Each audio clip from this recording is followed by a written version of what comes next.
the sweet psalmist of Israel.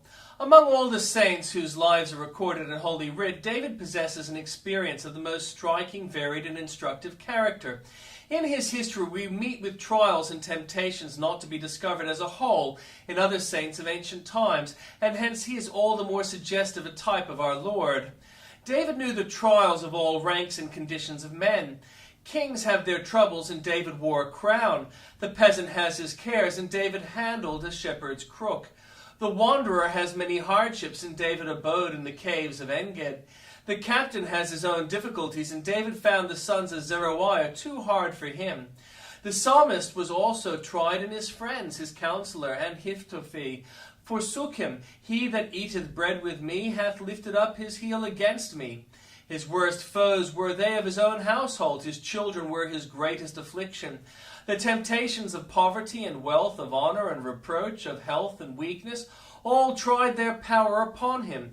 He had temptations from without to disturb his peace, and from within to mar his joy.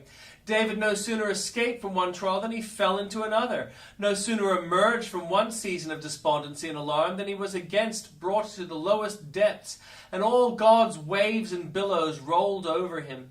It is probable from this cause that David's psalms are so universally the delight of experienced Christians. Whatever our frame of mind, whether ecstasy or depression, David has exactly described our emotions. He was an able master of the human heart because he had been tutored in the best of all schools, the school of heartfelt personal experience. As we are instructed in the same school, as we grow matured in grace and in years, we increasingly appreciate David's psalms and find them to be of green pastures. My soul, let David's experience cheer and counsel thee this day. And they fortified Jerusalem unto the broad wall. Cities well fortified have broad walls, and so Jerusalem in her glory. The new Jerusalem must, in like manner, be surrounded and preserved by a broad wall of nonconformity to the world and separation from its customs and spirit. The tendency of these days breaks down the holy barrier and makes the distinction between church and the world merely nominal. Professors are no longer strict and puritanical. Questionable literature is read on all hands. Frivolous pastimes are currently indulged, and a general laxity threatens to deprive the Lord's peculiar people of those sacred singularities which separate them from sinners. It will be an ill day for the church and the world when the proposed amalgamation shall be complete, and the sons of God and the daughters of men shall be as one. Then shall another deluge of wrath be ushered in. Beloved reader, be it your aim in heart, in word, in dress, in action to maintain the broad wall, remembering that friendship of this world is enmity against God. The broad well afforded a pleasant place of resort for the inhabitants of Jerusalem, from which they could command prospects of the surrounding country.